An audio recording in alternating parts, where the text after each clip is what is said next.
Talk about the Cybertruck design. How did this design come to be? The Cybertruck is one of these rare moments where, in a way, form followed function. A lot of times we put the form in front of the function, especially in the automotive world, and it's really tough to mix the two. But Cybertruck is really born out of the idea of a different way of manufacturing a material that put the toughness on the outside. So we really wanted to use stainless steel as a material so that the hardest part of the vehicle was on the outside, not the delicate paint. And it felt right for a truck that's used in like a Swiss Army knife in any kind of environment. Has to be tough. So stainless steel is really tough to form, especially when you make it bulletproof or thicker to withstand impacts and not be damaged. And so we really looked at new ways of manufacturing it. You could only break form and form it in one direction. You can't do compound curves or things with the thickness of the stainless steel that we're using. So it really led us to a design that was really planar, really simplistic, and was also a chance to break the paradigm of what pickup trucks have been for the past 60 or 70 years. They're the same. There's kind of this three-box shape. And we just thought from an aerodynamic perspective, having a covered back, a sloping roof would also be helpful. And oddly enough, it may not look it, but the Cybertruck is an incredibly aerodynamic vehicle. I'm curious if you have a favorite design, favorite feature, something that you're most proud of. Favorite one is the one that's coming. I think that I can't talk about.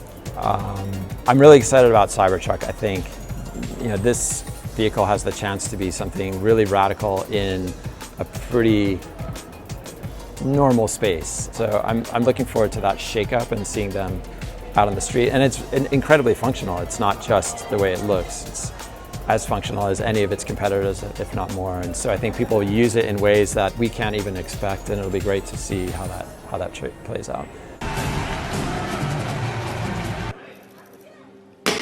Oh my fucking God. The window smashing was definitely not a thing that we expected to happen. I had been in the back prior to getting on stage, throwing this ball at the window multiple times.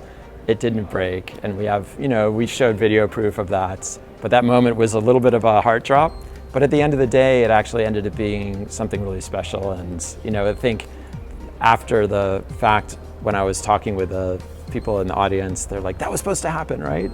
Well, at least the ball didn't go through the window and kill anybody or anything. So it became a meme very quickly, and I think it really helped Cybertruck take on a whole cultish being of its own, I guess. How different will the production Cybertruck be from this vehicle behind you? And also, what's taking so long to get it off the production line? There's a lot of new things in Cybertruck. When we're reinventing a product, sometimes we have to go through these processes just to prove it out. We had this idea that making an exoskeleton vehicle could work, and so we've been using that time to make sure that actually is working. And the Cybertruck will look, for all intents and purposes, just like the one behind us. It's maybe slightly smaller, a few percentages, but in general, this is what the truck will look like. There was a moment, where I thought when I first joined Tesla that it would be great to see multiple Teslas in one drive experience around town, and now it's hard to go anywhere without seeing a bunch of Teslas. So it's great to see the impact that Tesla's had in people's lives, but also how it's changed the industry and really pushed this idea that an EV can be better than an internal combustion vehicle. And Cybertruck will continue that story. Some people hate the Cybertruck design, other people love it. How does that make you feel? Was that sort of the idea behind it?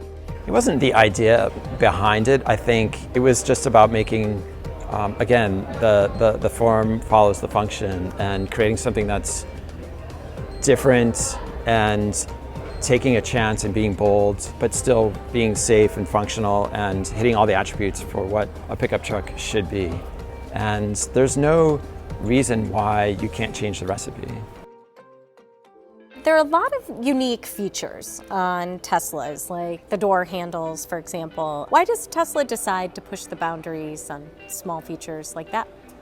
Some of these small features, like the door handles, are just really great first touch points. The handle is the thing that greets you when you approach the car. And so to have the handle come out magically as you approach it and give you your first kind of handshake really gave a slight anthropomorphic feel to the car. Just humanized it a little bit, allowed you to not just be stepping into a really cold machine.